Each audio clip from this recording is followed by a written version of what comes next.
Have you ever felt like the world's noise is just too loud to bear? The rush of deadlines, the weight of expectations, the constant pull of distractions, each one tugging at your soul, leaving you yearning for a moment of stillness. Imagine, for just a second, escaping it all. Picture a single story, timeless in its wisdom, holding the power to unlock a secret doorway within you. A doorway that leads to clarity, calm, and a deeper understanding of life's most profound truths. Today, we embark on a journey unlike any other. A journey into the heart of 10 timeless Buddhist stories. These are not just tales, they are treasures, carefully passed down through centuries, carrying lessons that whisper directly to the soul. They remind us of the beauty hidden in life's simplest moments, the strength that comes from acceptance, and the peace that arises when we let go. Stay with me as we unravel these ancient teachings. These stories are more than words. They are keys to unlocking a world where chaos softens into serenity. By the end of this journey, one of these stories might resonate so deeply with you that it stays etched in your heart, guiding you toward the tranquility you've been searching for all along. Let's take this first step together. Story 1: The Empty Boat. It was a golden evening, the kind that makes the heart sigh with quiet contentment. A man, weary from the day's noise and bustle, set out in his small wooden boat to drift along the tranquil river. The water shimmered like liquid gold under the setting sun, and the only sounds were the rhythmic splashes of his oars cutting through the gentle current. He felt at peace, the worries of the world melting away with every stroke. As he paddled deeper into the river, the stillness enveloped him, and he smiled to himself. This, he thought, is the serenity he had been longing for. But suddenly, his moment of peace was interrupted. He noticed another boat floating aimlessly toward him, directly in his path. At first, he called out gently, "Careful, you're heading straight for me." Yet, the boat did not change course. His voice grew louder, tinged with irritation. "Move aside, watch where you're going." The boat continued its relentless approach, the gap between them closing fast. Frustration bubbled into anger as he stood up, shouting, "Are you blind? What's wrong with you?" Finally, the boats collided with a dull thud. His anger, now a roaring flame, prepared to lash out at the careless person steering the other boat. But then, as he leaned forward to confront them, he froze. The boat was empty. There was no one to blame, no one to shout at, no target for his anger. It was just an empty vessel, carried by the river's current. In that moment, something shifted within him. His anger dissolved, replaced by an almost foolish sense of realization. He sat back down, gazing at the empty boat as it drifted away. He thought about how quickly his peace had been replaced by rage, how easily his mind had turned a simple event into a source of frustration. And then he smiled. It wasn't the boat or its path that had disrupted his peace. It was his own reaction. The river hadn't changed. The golden evening remained just as beautiful. The only storm had been within him. This story isn't just about a man on a river, it's about all of us. How many times in life do we let an empty boat rob us of our peace? A colleague's careless remark, a delayed reply from a friend, or an unexpected inconvenience. We react as if these events are deliberate attacks, fueling our anger and ruining our day. But what if we saw things differently? What if we paused and asked ourselves, is this an empty boat? Imagine the freedom of not taking things personally, of letting go of the need to assign blame. Picture yourself in the man's place. Feel the rush of anger, the heat in your chest, the tightening of your fists, and then imagine the wave of calm that follows when you realize there is no one to fight. The river carries the boat, just as life carries its challenges to us. But peace is ours to choose. As the man floated on, he looked up at the fading light of the evening sky and felt gratitude. The lesson was simple, yet profound. Much of our suffering comes not from what happens to us, but from how we choose to respond. Let the empty boats in your life drift by. Don't let them steal your golden evenings. Instead, find the beauty in the stillness of the river and let peace guide you back to yourself. Story 2: The Monk and the Strawberry. Deep in the heart of a lush forest where the sunlight danced through the canopy of ancient trees, a wise monk wandered alone. This forest had always been his sanctuary, a place where the whispers of the wind and the songs of birds seemed to echo the teachings of the Buddha. Every step he took was deliberate. his senses alive to the rustle of leaves and the scent of earth. But on this day, serenity gave way to danger. From the shadows, a ferocious tiger emerged, its golden eyes gleaming with hunger. The monk paused, his heart pounding like a drum. The tiger roared, its sound tearing through the stillness of the forest. Without hesitation, the monk turned and ran, his robes fluttering behind him as he sprinted through the dense undergrowth. The forest floor was uneven, roots and rocks threatening to trip him with every step. He ran until he reached the edge of a cliff, his breath coming in sharp gasps. Below him was a sheer drop into jagged rocks, and above, the tiger closed in. Desperation sharpened his instincts. His eyes darted around and found a vine hanging over the cliff's edge. Without thinking, he grabbed it and began climbing down. The tiger reached the edge and roared again, pacing above, its claws scratching at the ground. For a moment, the monk thought he was safe, but then he glanced below and froze. Another tiger was prowling at the base of the cliff, its teeth bared, waiting for him to descend. Suspended between two dangers, with no way up and no way down, the monk clung tightly to the vine, his heart sinking in despair. Just then, something caught his eye, a single wild strawberry growing on the side of the cliff. Its vibrant red stood out against the gray of the rocks, its plump shape a small miracle in the midst of peril. The monk reached out, his fingers brushing against the delicate fruit. Carefully, he plucked it and brought it to his lips. As he tasted the strawberry, its sweetness flooded his senses. In that moment, the monk smiled. The world seemed to pause. The roar of the tiger above, the growl of the one below, even the precarious vine, all of it faded into the background. There was only the strawberry, its flavor bursting with life. For that brief moment, the monk experienced pure mindfulness. He wasn't thinking about the tigers or the danger. He wasn't regretting the choices that had led him there or fearing what might come next. He was simply present, savoring the sweetness of the strawberry.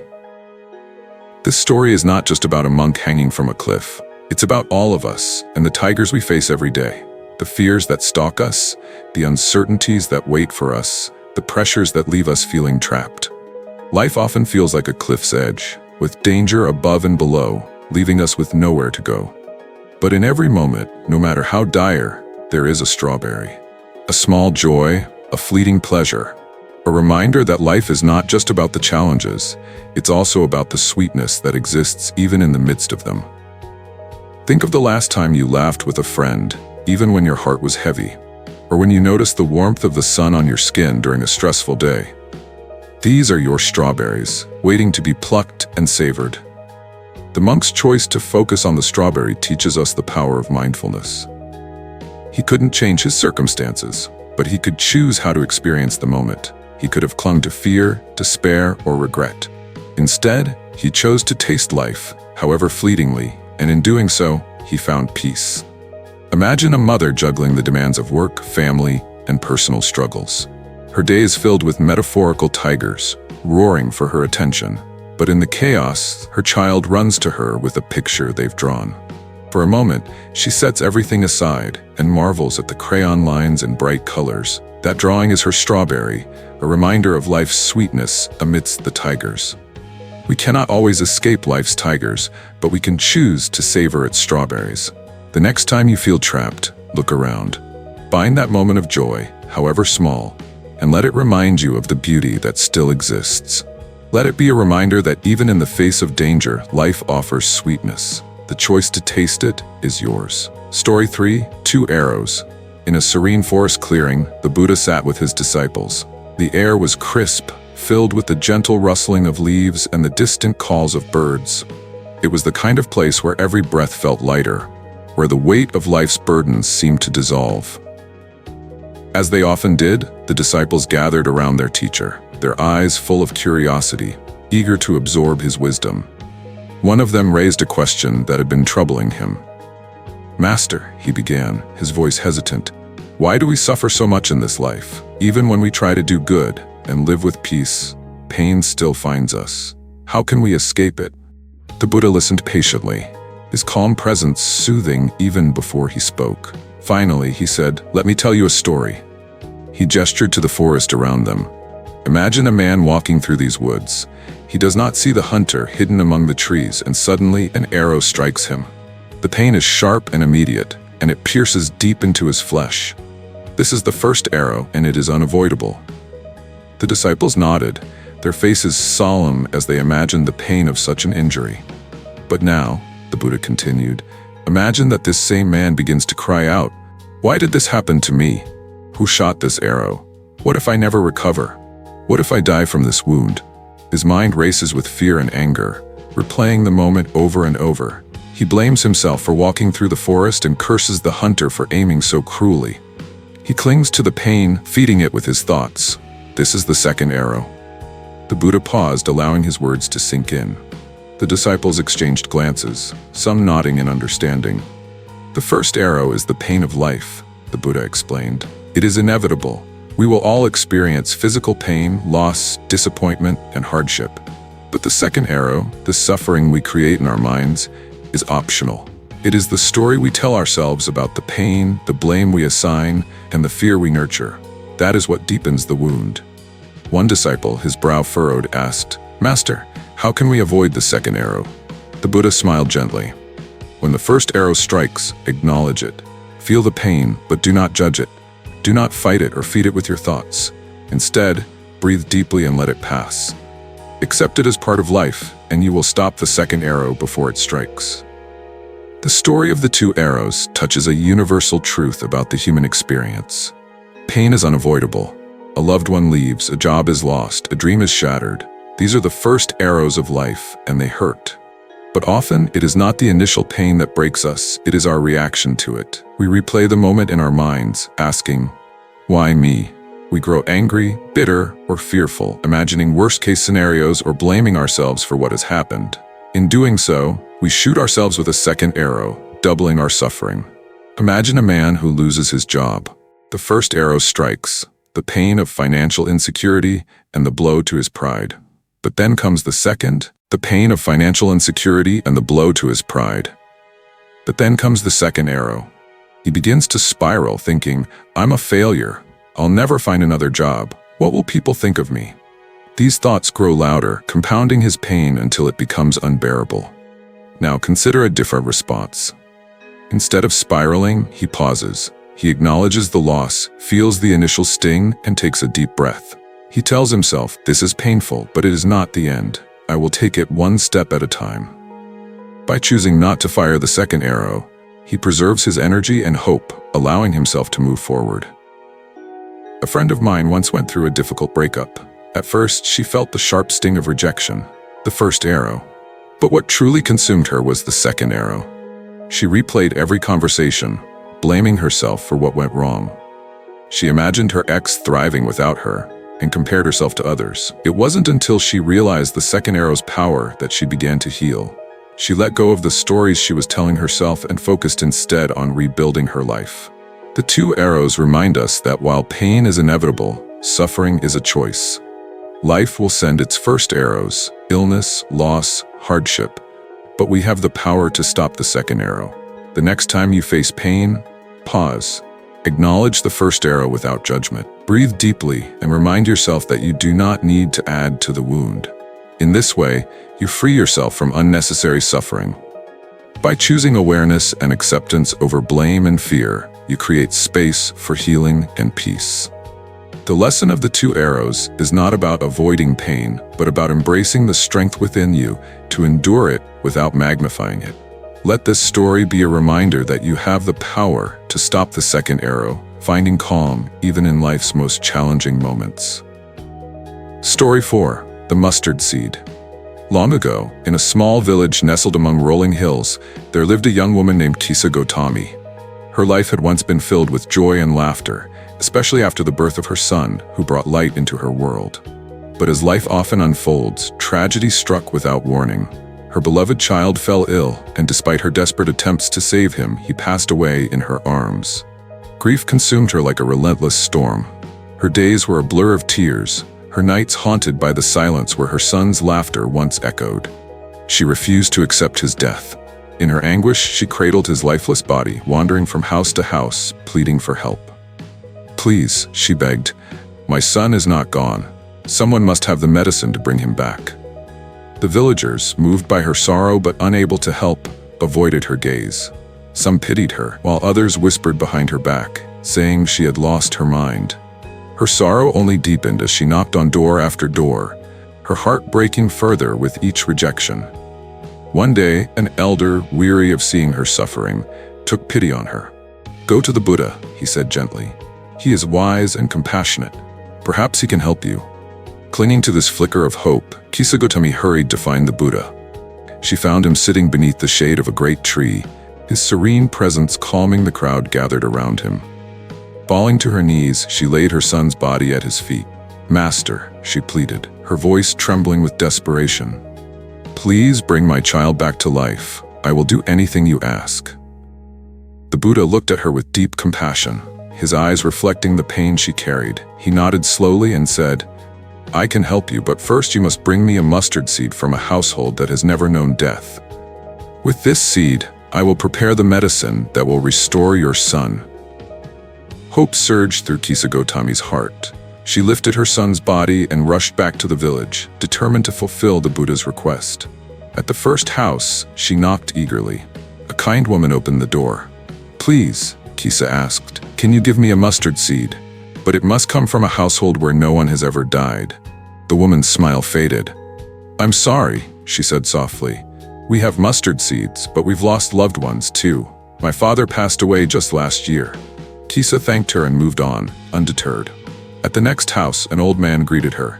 She repeated her request, but he shook his head sadly. "My wife died many years ago. I'm afraid our house is not untouched by death." She continued her search, knocking on every door in the village. The responses were all the same. Every household had experienced loss, a parent, a sibling, a child. As the day wore on, her hope began to wane, replaced by a dawning realization. By the time the sun dipped below the horizon, painting the sky in hues of orange and pink, Kisagotami returned to the Buddha, her arms empty but her heart transformed. She knelt before him, her tears flowing not from desperation but from acceptance. "Master," she said, her voice steady despite the sorrow, "I could not find a single household untouched by death. I now understand that loss is not mine alone. It is a part of life, woven into the fabric of every family." The Buddha nodded, his gentle smile encouraging her. "You see now, Kisa, that death is universal. It touches all who live. Your sorrow is great, but it is not yours to bear alone. Understanding this truth is the beginning of healing." With the Buddha's guidance, Kisagotami buried her child with dignity, her heart no longer consumed by denial but softened by acceptance. She came to see that life's impermanence was not a punishment, but a reality shared by all beings. This story is a profound reminder of life's impermanence and the shared nature of human suffering. Kisagotami's grief is one we can all relate to, the deep, aching pain of loss. In her journey to find the mustard seed, she discovered that her sorrow was not an isolated tragedy, but part of a greater truth. No one is spared from death's reach. Think of someone who has experienced a similar loss, a friend mourning the death of a loved one, or a parent grieving the loss of a child. At first, their world feels shattered, as though no one could possibly understand their pain. But in sharing their grief with others, they begin to see that they are not alone. Support groups, kind words from strangers, or even a shared moment of silence can remind us that grief is universal. During the COVID-19 pandemic, countless families faced loss together. In their collective mourning, communities found strength. People lit candles, shared stories, and supported one another, embodying the lesson Kisa learned. While death is inevitable, so is the compassion and connection that arises in its wake. The story of the mustard seed teaches us to embrace life's impermanence with wisdom and compassion. It is not about denying our grief or pretending it does not exist. Instead, it is about recognizing that loss is a part of the human experience, one that connects us all. When we stop resisting the reality of impermanence, we free ourselves from the added burden of denial. We learn to cherish life more deeply, knowing that it is fleeting.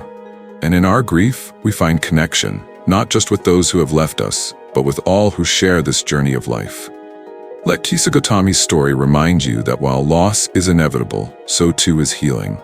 Acceptance does not erase pain, but it allows us to carry it with grace. Through understanding and compassion, we can honor the lives of those we've lost while finding peace within ourselves. Story 5. The Farmer and His Horse. In a quiet village surrounded by rolling hills and fields of golden wheat, there lived a humble farmer. He was known among his neighbors for his calm demeanor, a man of few words but deep wisdom. His farm was modest, and he owned only one horse, which he relied on for all his work, plowing the fields, carrying heavy loads, and traveling to nearby markets. One day, the farmer woke to find that his horse had broken through the fence and run away into the hills. When the neighbors heard the news, they rushed to his home, their faces full of sympathy. "What bad luck," they exclaimed. "Your only horse is gone. How will you manage your farm now?" The farmer listened to their concerns, his expression calm, and simply replied, "Maybe." The neighbors were puzzled by his lack of emotion. To them, it was a clear misfortune, but the farmer's composed response left them unsure of what to say. A few days later, to everyone's surprise, the horse returned, but it didn't come back alone. It brought with it a group of wild horses from the hills. The farmer now had not just one horse, but several.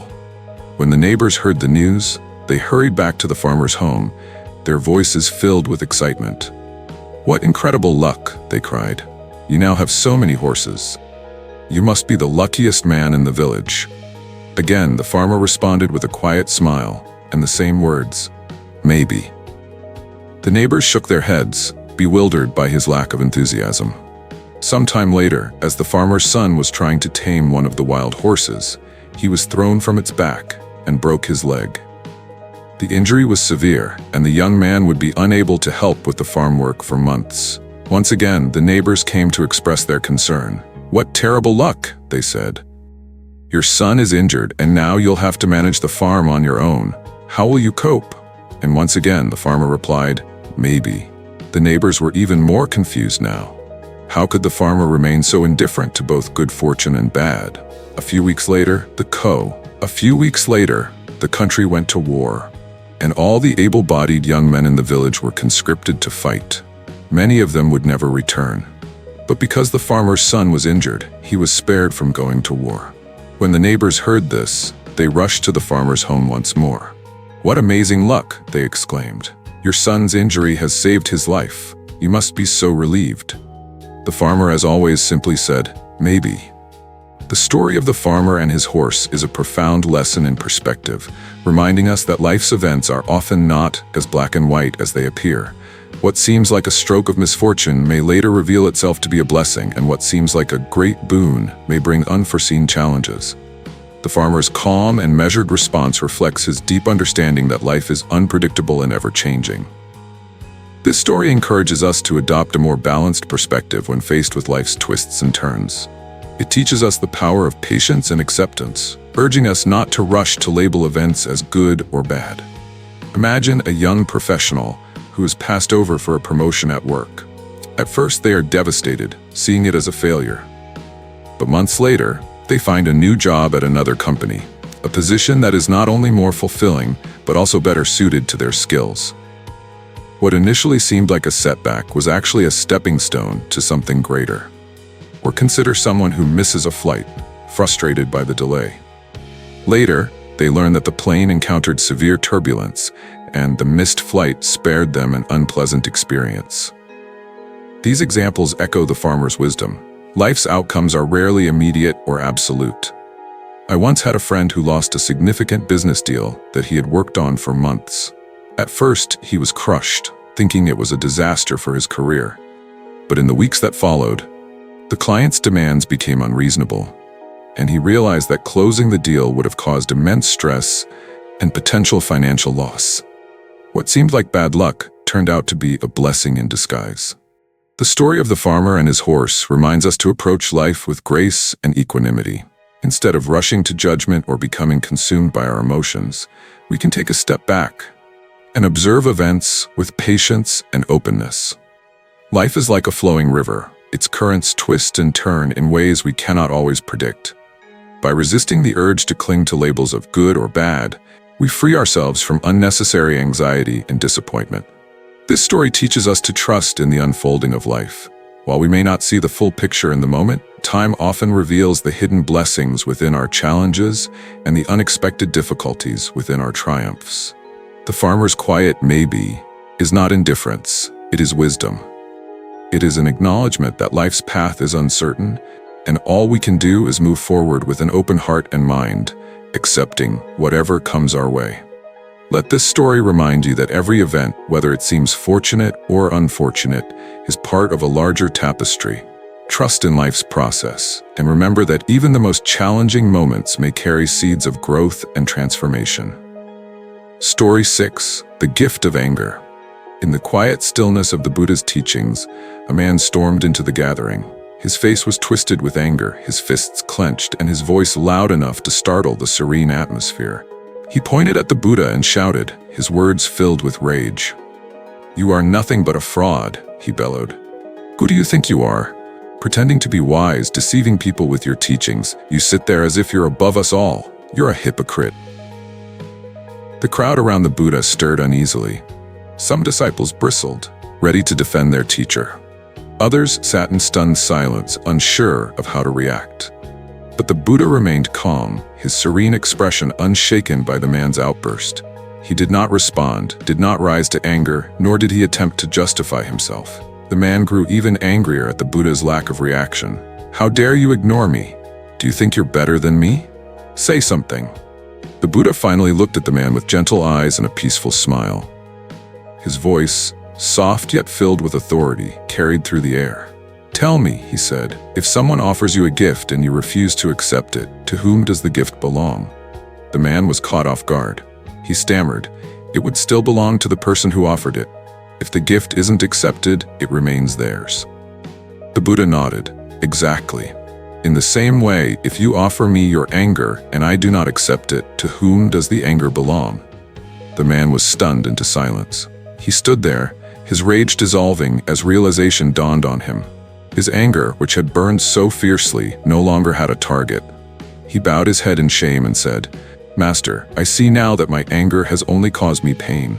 How can I learn to be at peace as you are?" The Buddha's smile deepened, his compassion shining through. "Anger is like a hot coal. When you pick it up to throw it at someone, you burn yourself first.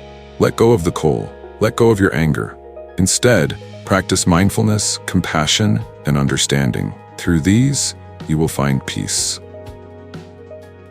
This story holds a mirror to our own lives. How often do we let anger consume us? We carry it like a heavy burden, letting it fester and grow, unaware that it harms us far more than the person it's directed toward. The Buddha's wisdom reminds us that anger is not something we have to accept or hold on to. It is a choice, and we have the power to let it go. Imagine you're driving to work, and another driver cuts you off in traffic. Anger flares instantly, your thoughts racing with indignation. How dare they, you think? Your grip tightens on the steering wheel, and for the rest of the drive, your mind replays the incident, fueling your frustration. But what has this anger achieved? The other driver is long gone, unaffected by your feelings. The only person suffering is you. Now imagine a different reaction. Instead of gripping the coal of anger, you let it go. You take a deep breath and think, maybe they're rushing for a reason I don't know. By choosing not to accept the gift of anger, you preserve your peace and continue your day without unnecessary turmoil. I once witnessed a colleague receive harsh criticism during a meeting. The tone was unkind, the words biting. I expected her to react, to defend herself or lash back. But instead, she remained calm, thanked the person for their feedback, and moved on. Later, I asked her how she managed to stay composed. She smiled and said, "Their anger was never mine to carry. If I had accepted it, I would have spent the day upset. But by letting it go, I kept my peace." Her response mirrored the Buddha's teaching. She chose not to accept the gift of anger, and in doing so, she preserved her well-being. The story of the gift of anger teaches us the profound power of non-reactivity. Anger is like poison. It harms the one who holds it more than anyone else. By refusing to accept anger, insults, or negativity, we free ourselves from its corrosive effects. But this teaching goes deeper. It's not just about avoiding conflict, it's about transforming our mindset. When we practice compassion and mindfulness, we not only let go of anger, but also create space for understanding and kindness to flourish. The next time someone offers you their anger, pause. Remember the Buddha's wisdom. Ask yourself, do I need to accept this gift, or can I let it pass by? In that moment, you reclaim your peace and choose a path of greater wisdom. Try this exercise. The next time someone speaks to you with anger or negativity, imagine their words as a package being handed to you. Visualize yourself declining the package, letting it fall harmlessly to the ground. Then, take a deep breath and respond with calmness, or say nothing at all. Notice how this practice affects your emotions and your interactions. The story of the gift of anger is a reminder that we hold the power to shape our inner world. By choosing not to carry anger, we make room for peace, compassion, and joy.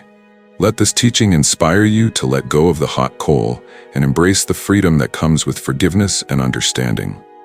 Story 7. The Monk and the Teacup. In a small monastery nestled in the quiet hills, a Zen monk lived a life of simplicity and mindfulness. His days were spent in meditation, walking through the tranquil gardens and sharing his wisdom with his students. The monk had a way of turning the ordinary into the extraordinary, finding profound lessons in the simplest things. One afternoon, during their usual tea ceremony, the monk sat quietly with his students, upholding a simple clay teacup in his hands. The cup was unremarkable at first glance. Its earthy tones and modest shape reflected the humble nature of their way of life. But as the monk gazed at it, the students could sense something deeper in his expression. After a moment, the monk spoke. "This teacup is already broken," he said softly. The students exchanged puzzled glances. One of them, unable to contain his curiosity, asked, "But master, the cup is whole. It isn't broken. What do you mean?" The monk smiled gently and replied, "It may seem whole now, but one day, perhaps tomorrow, perhaps years from now, it will break. That is inevitable. When I understand that it is already broken, I can fully appreciate it as it is now. I can enjoy drinking tea from it without clinging to it, without fearing the moment when it will no longer be here." The students fell silent, the weight of the monk's words settling over them like a soft breeze. One student, still wrestling with the idea, asked, "Master, does this mean we should not love or care for things because they will one day be gone?" The monk shook his head, his eyes filled with kindness. "No," he said, "it means the opposite. When we accept the impermanence of all things, we can love them more deeply. We are no longer burdened by the fear of losing them. We can cherish them for what they are in this moment, knowing they are part of the natural flow of life." The students sat with his words, sipping their tea, each of them seeing the humble teacup in a new light. The monk's lesson about the teacup is a profound reminder of the impermanence that touches every aspect of our lives. Just as the teacup will one day break, so too will the things we hold dear eventually change or pass away. This truth can feel heavy at first, even sorrowful, but within it lies a liberating wisdom. By accepting impermanence, we free ourselves from the constant fear of loss and learn to live more fully in the present. The monk's words are not about detachment or indifference. They are about a deeper form of love, one that embraces the fleeting nature of life. When we understand that everything is temporary, we can savor each moment, each relationship, and each experience with a profound sense of gratitude. Consider the joy of watching a sunset. We know that the vibrant colors will fade into the night, yet this knowledge doesn't diminish our appreciation. In fact, it heightens it. We sit in awe, fully present, knowing that this moment is unique and will never come again. Now, imagine applying this mindset to the people in your life. A parent's warm embrace, a friend's laughter, or a child's first steps. These moments are precious precisely because they are fleeting. I once had a friend who owned a beautiful ceramic bowl. It was her favorite piece, and she used it every morning for her breakfast. One day, as she was washing it, the bowl slipped from her hands and shattered on the floor. She was heartbroken, not just because of the bowl's beauty, but because of the memories it held. Later, she told me she had learned something profound from that moment. She realized that her attachment to the bowl had caused her more pain than the loss itself. If I had accepted that the bowl was always going to break someday, she said, I would have cherished every moment I had with it even more.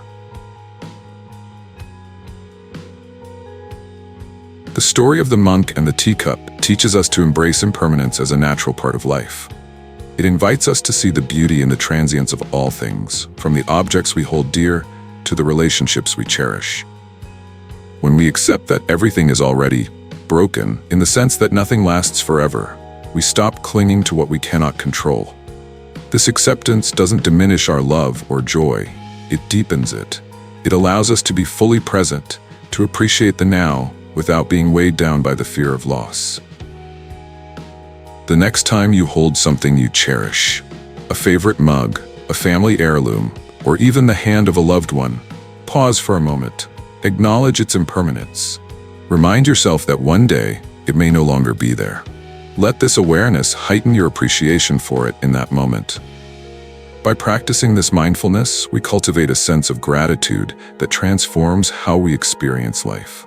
We learn to love and care for the people and things around us without clinging, and when the time comes to let go, we can do so with grace and peace.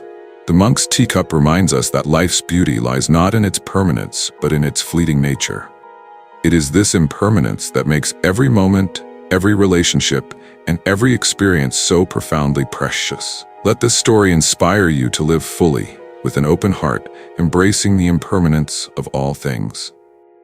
Wisdom for the journey. As we've explored through these timeless stories, the challenges of life are not obstacles, but opportunities for growth. Whether it's learning to let go of anger, embracing the impermanence of all things, or savoring life's fleeting joys, each lesson offers a path toward a more peaceful and fulfilled existence. Each story is like a mirror, reflecting different aspects of our lives, our struggles, our hopes, and our capacity for transformation. They remind us that peace isn't found in avoiding life's storms, but in learning to dance through the rain with grace and resilience.